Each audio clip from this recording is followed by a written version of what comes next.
观众朋友、网友朋友，大家好，我是付先少。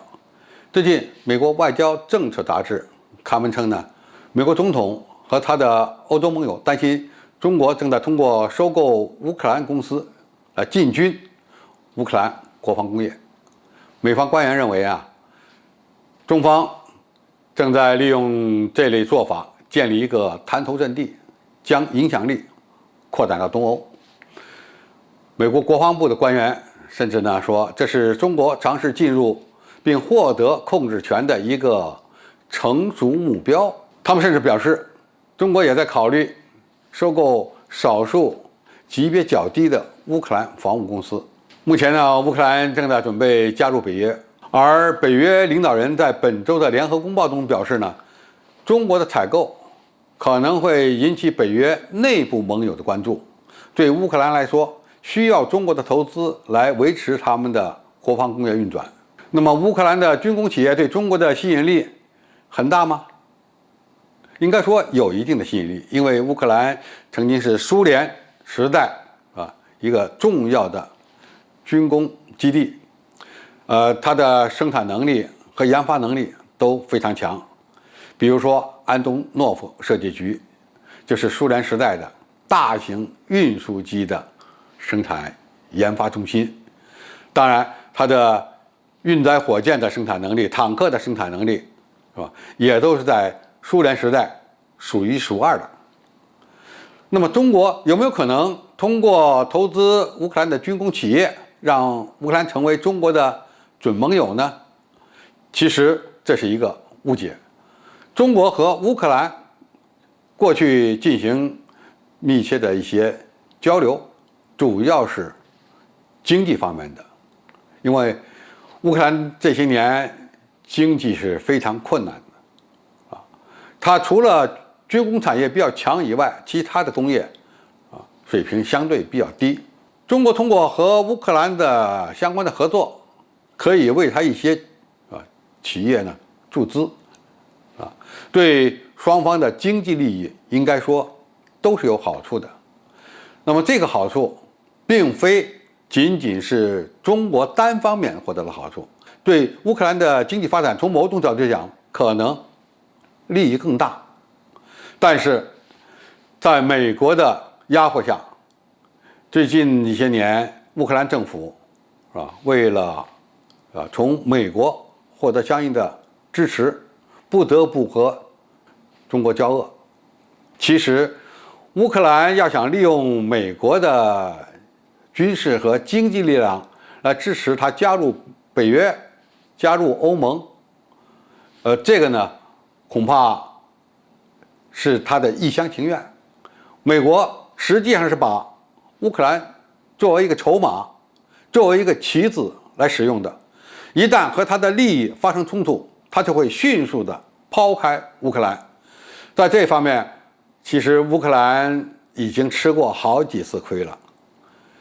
苏联刚解体的时候，乌克兰的军力还是相当强大的，分了大量的作战飞机、坦克、防空武器系统，当然还有比较强的海军装备。那么这些装备乌克兰根本就消化不了。那么当时有两个出路，一个把这些武器系统卖给俄罗斯挣点钱，再一个就是销毁掉，反正我用不起，还不如把它销毁。那么提出销毁乌克兰武器系统的最积极的国家是哪个？就是美国。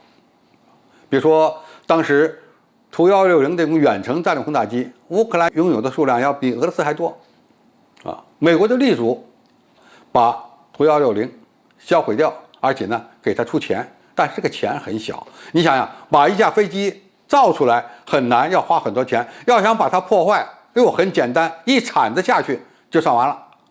因此要花少量的钱就把乌克兰的军工体系以及它的武器装备销毁得一干二净。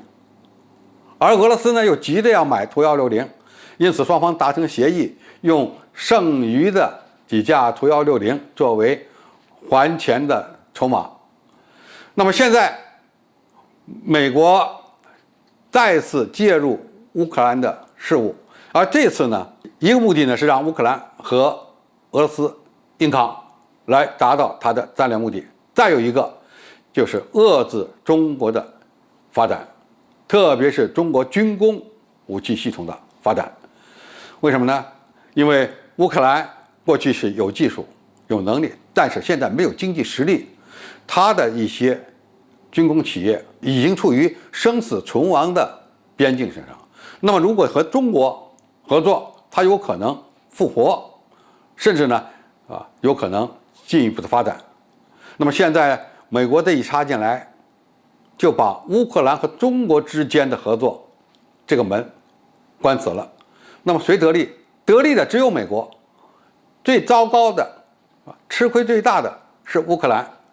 美国和俄罗斯达成相关的协议，特别是内部协议的时候，乌克兰就会被美国抛到一边了。因此对乌克兰政府而言，我想他应该看清楚目前的形势。中国和他合作并不是希望乌克兰去威胁俄罗斯，也不是希望乌克兰去威胁北约、威胁欧洲国家，更不是希望用乌克兰去威胁美国。我们只是一个经济合作关系，因为这是对双方都有好处的这么一种关系。那么在乌克兰受到了好几次被抛弃的教训之后呢，我想他们的领导人应该对此有所清醒了和中国开展相关的经贸合作，发展经济才是乌克兰未来的出路，否则它将成为欧洲经济发展最落后的国家之一。现在应该是到了乌克兰高层领导认真反思的时候了。美国是你的朋友，还是中国是你的朋友？好，今天介绍就到这里，谢谢大家收看。感兴趣的朋友，我们可以在下面的留言区留言交流讨论。我们下期再见。